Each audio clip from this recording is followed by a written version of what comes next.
Ya, otro concepto que vamos a agregar a estos términos que utilizamos es, bueno, primero aparece superficial y profundo. ¿A qué nos referimos con esto? Es cuando nosotros vamos a hablar de capas que estén asociadas al cuerpo. Esto generalmente ocurre con la piel, los músculos que van posicionándose. Por ejemplo, hay un hueso y hay un músculo encima del hueso y después hay otro músculo encima de ese músculo, etc. Y lo que está más pegado al centro, más, como el nombre lo dice, en profundidad, lo mencionamos como profundo. Y la capa que está más externa, más, más hacia afuera, es superficial y profundo. Es decir, si yo tengo, por ejemplo, acá tengo un hueso, tengo un músculo y tengo la piel. Entonces digo, de superficial a profundo tengo la piel, el músculo y el hueso. Si quiero decirlo al revés, de profundo a superficial, tengo el hueso, el músculo y la piel. ¿Ya? Eso es cuando hablamos de capas, de tejidos. Y el otro concepto es externo e interno. Ese concepto siempre lo vamos a mencionar cuando hablemos de cavidades. Cuando tengamos una cavidad y haya algo dentro de la cavidad, hablamos de interno. Y fuera de esta cavidad hablamos de externo. Aquí, por ejemplo, tenemos la cavidad craneana, ahí al interior está el cerebro, y por fuera hay un músculo que está sobre este hueso que conforma la cavidad. Entonces yo digo, el cerebro es interno y este músculo es externo a la cavidad. Ya siempre referido a cavidades. No confundirlo externo e interno con profundo superficial, ya que son nomenclaturas diferentes. Nosotros podemos hacer cortes, seccionar el cuerpo de acuerdo a lo que queramos nosotros analizar. Cuando hacemos un corte, completamente, imagínense que este rectángulo que hay acá, estamos haciendo un corte completamente por el centro, pasando por la columna, paso por el tronco, ya llego al piso, en ese sentido, en ese eje. Ese es un corte sagital, que me va a dejar un lado derecho y un lado izquierdo, ¿ya? Lateral derecho, lateral izquierdo. Cuando ese corte es justo por el centro del cuerpo, es un sagital mediano. Si es un poco más corrido hacia la derecha, un poco más corrido hacia la izquierda, es solo sagital. Sagital mediano cuando pasamos justo por el centro, ese rectángulo. Sagital lo podemos relacionar, lo podemos realizar en el miembro, en el cuello, en el tronco. ¿Ya? Ahora, el corte transversal, como definición, es aquel que corta perpendicular al eje mayor del órgano. ¿Ya? Esto tiene que ver con el eje mayor. Por lo tanto, en las distintas partes del cuerpo, el corte transversal puede variar, ya que va a depender del eje más largo del cuerpo. Por ejemplo, en el miembro, este es el eje más largo, el corte transversal debe ser perpendicular. En el caso del cuello, este es el eje más largo, debe ser perpendicular. Y en el tronco, todo esto es lo largo, por lo tanto, transversal va a cortar en este sentido. El otro corte o sección que podemos realizar es un corte dorsal u horizontal. Este corte me deja una porción dorsal y una ventral. ¿Ya? Si se fijan acá, es como cuando uno dice el horizonte, en ese sentido, ¿ya? Ese es un corte dorsal u horizontal. Y podemos realizar un corte oblicuo, que ese corte va a depender de la oblicuidad que yo le quiera dar. Acá dice, por ejemplo, dorso ventral, es decir, de arriba hacia abajo, caudo craneal, de atrás hacia adelante. Yo les menciono ahora arriba, abajo, atrás hacia adelante, pero por favor en las pruebas no me contesten así. En las pruebas deben contestar dorsal, ventral, caudal, craneal, etcétera, que esa es la nomenclatura que utilizamos. Vamos a empezar a utilizar ahora en términos médicos y técnicos. Por ejemplo, acá tenemos un cráneo, ya que lo estamos viendo desde lateral, y miren la sección que realizamos.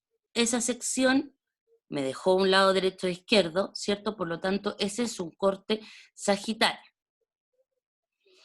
Tengo aquí de nuevo el cráneo, pero visto desde dorsal, ¿sí?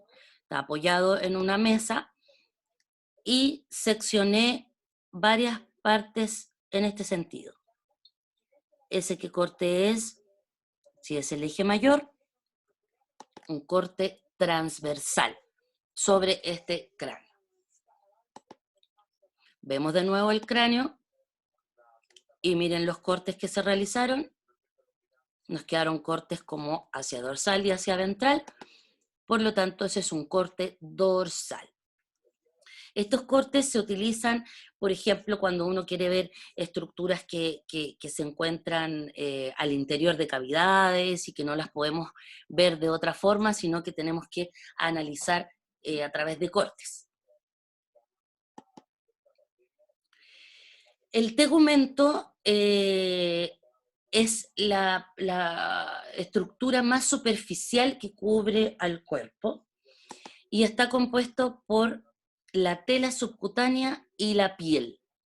La piel es esta cubierta de pelos en la capa más superficial y la tela subcutánea es bastante transparente, va asociada a la piel y son las que están de manera más superficial. Si se fijan, esto que es transparente, por detrás, más en profundidad, observamos unas estructuras que son tendones de músculos. Entonces, en profundidad están estos músculos y este tegumento es el que cubre. Si lo queremos analizar un poco con lo que uno conoce como es la capa de este tegumento, nosotros cuando hablamos de la piel tiene la epidermis, donde nosotros vemos aparecer los pelos, y la dermis. Eso es la piel. Y hay un tejido más profundo, que es la tela subcutánea, que es el tejido subcutáneo también, que es, por ejemplo, eso lo van a ver después en histología, es la zona que alberga grasa, ¿ya? Esta tela subcutánea. De acuerdo a la especie, este tegumento va a tener diferentes tipos de pelos de cubierta. Los pelos de cubierta son parte de este tegumento, ¿ya? Y bueno, tenemos distintos pelajes, colores, de acuerdo a la especie, la aparición de cuernos en algunas razas de bovino, la lana, ¿cierto?, en otras especies. Eso es parte del tegumento. Esta imagen me gusta mucho a mí porque refleja principalmente que el tegumento, la piel, es el órgano más grande del cuerpo. Si nosotros pudiéramos quitarnos desde un punto la piel por completo, así como cuando uno saca un papel de un chocolate o algo, lo sacamos completo, la piel de nuestro cuerpo, es el órgano más grande del cuerpo, ¿ya? Este tegumento. Dentro de la osteología, que decíamos esto por sistema, ¿cierto? La ciencia que va a estudiar los huesos, tenemos que la configuración ósea de cualquier hueso que nosotros analicemos está compuesto principalmente por dos tejidos. El tejido esponjoso, que es el más interno, y el tejido compacto, que es el que nosotros vemos por fuera del hueso. Y además, en la superficie de este tejido compacto, que es el denso, ¿ya?, el que le da la forma, la firmeza al hueso, está rodeado de otro tejido que es el periósteo, que ese periósteo está irrigado, inervado, ¿ya? Y va cubriendo el hueso. Y en los huesos largos existe una cavidad medular en su interior, ¿ya? Que viene el hueso compacto, que es lo que observamos, y en el interior tiene un espacio que es esta cavidad medular. Al interior de esa cavidad medular va a estar la médula ósea.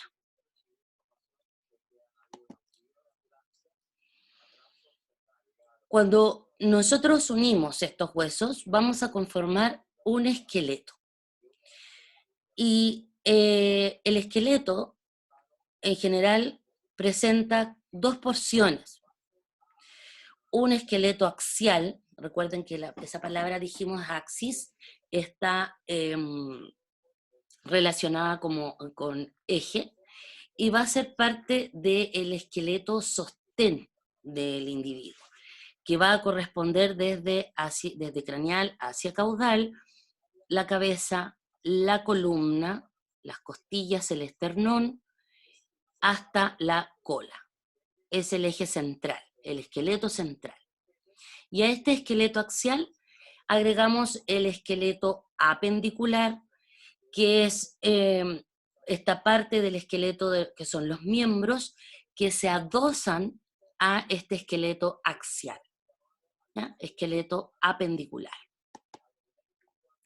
Y existe un esqueleto llamado esplácnico que corresponde a los huesos que están entre medio de vísceras, ¿ya? Que no están unidos por huesos al resto del cuerpo. Y en el caso de los cánidos corresponde al hueso peniano, que es la única especie que va a presentar un hueso en este órgano. Y el hueso está inserto en tejido blando que lo rodea, no está adherido a ningún otro hueso de alrededor. Los huesos, según su eje mayor, se van a dividir en dirección absoluta y dirección relativa. La dirección absoluta es cuando yo, por ejemplo, tomo un hueso con la mano y le veo su forma. Y dentro de eso vamos a tener que hay una dirección recta, huesos rectos, huesos curvos y huesos sigmoideos en forma de S. Eso significa sigmoide. Eso es, el hueso siempre va a ser así, lo esté mirando yo dentro del cuerpo o fuera del cuerpo, ¿ya? Es la forma en particular del hueso. Y la dirección relativa de un hueso es la dirección que adopta como parte del cuerpo, cómo va ubicado en el esqueleto. Por ejemplo, acá tenemos a nivel del antebrazo, tenemos el radio y la ulna. Esos huesos van de manera vertical, ubicados en la posición anatómica, vertical en el cuerpo. En el caso del hueso peniano, horizontal es la forma como va. Y acá el otro ejemplo es este hueso que es el fémur, que va ubicado de manera oblicua. Le analizamos su oblicuidad, dorso ventral, ¿cierto? Dorso ventral, caudo craneal. Esa es su oblicuidad en el cuerpo, ubicado en la posición anatómica del individuo. Esa es la diferencia entre la dirección relativa y la dirección absoluta. Los huesos según sus dimensiones y las presencias de cavidades. Los huesos largos van a ser los que van a poseer una cavidad medular y donde va a predominar su longitud versus sus otras dimensiones. Los huesos cortos, ¿ya? Son los que la longitud es muy pequeña, ¿ya? Y básicamente no predomina ninguna de las dimensiones en particular. Los huesos planos corresponden a los que tienen dos láminas de hueso compacto, láminas nomás, unidas muy pegadas, y entre ellas existe hueso esponjoso, tejido esponjoso, que es lo que vimos en las diapositivas anteriores. Esos son los huesos planos.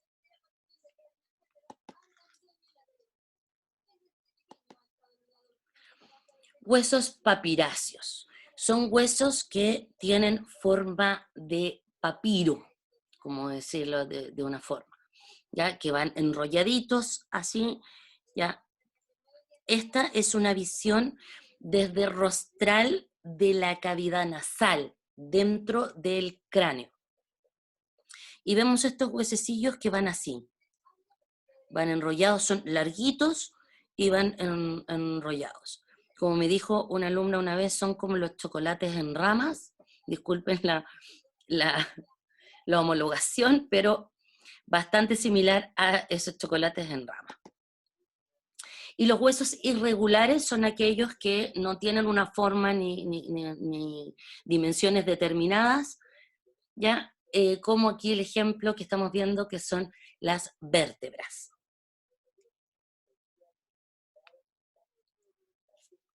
Los huesos sesamoideos son huesos pequeños que se forman en el espesor de tendones.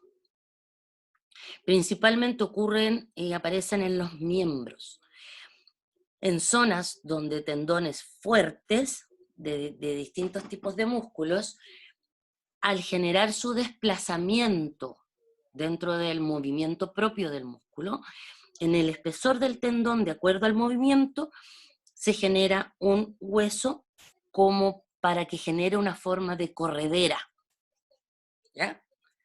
Esa es como la idea de un hueso sesamoideo.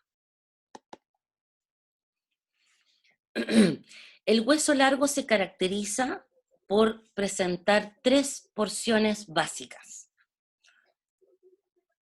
2 epífisis, una proximal y una distal, y una diáfisis, que es lo central.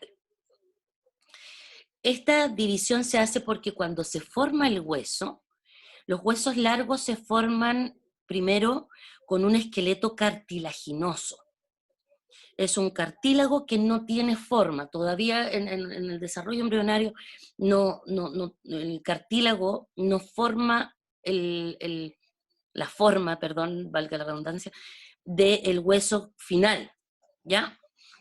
Entonces va a empezar a crecer un cartílago desde el centro del hueso y cartílagos en los extremos.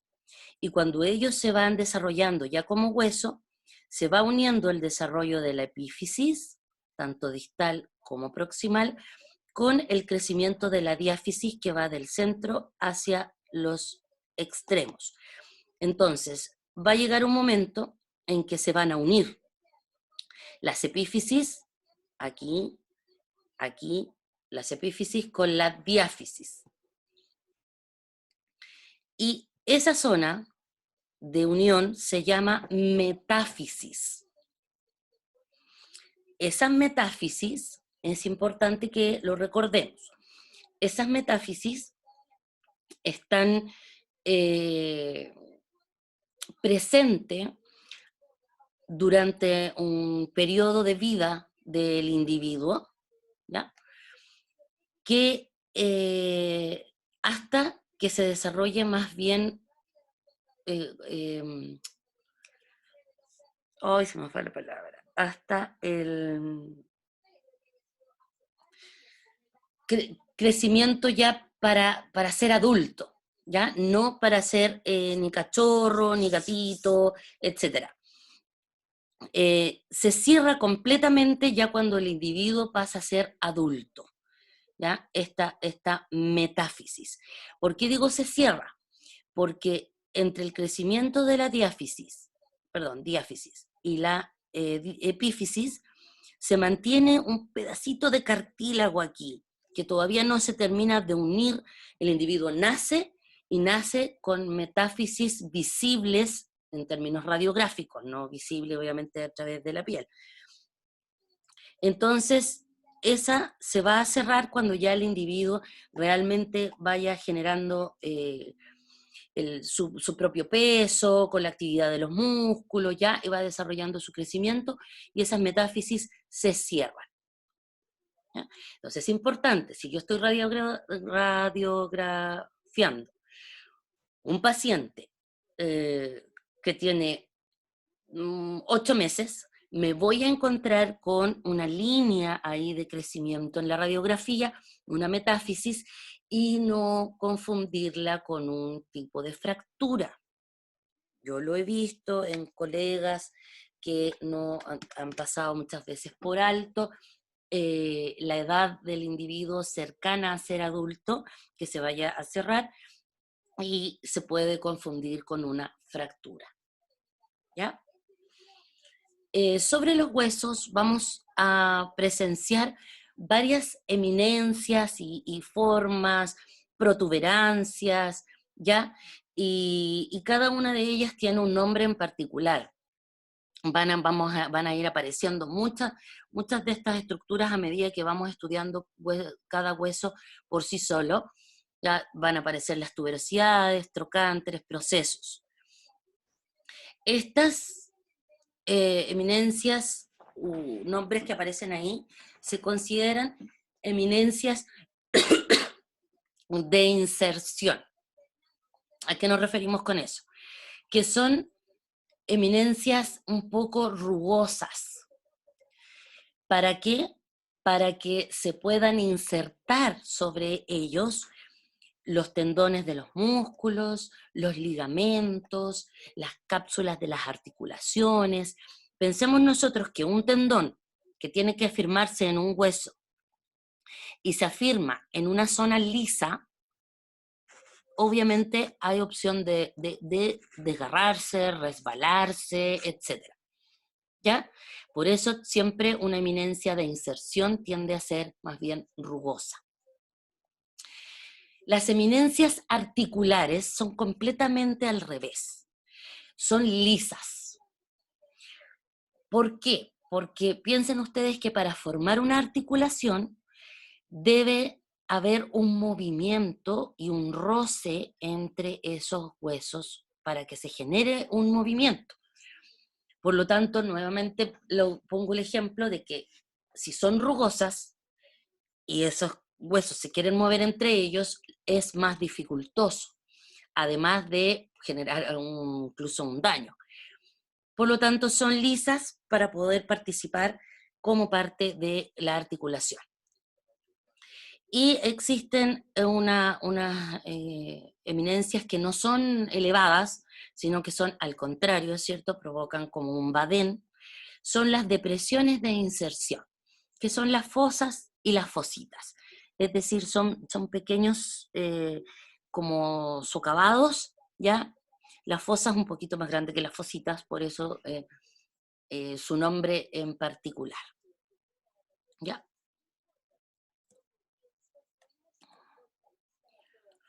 Y bueno, depresiones articulares, al igual que hay depresiones de inserción aquí, 2 inserciones y 2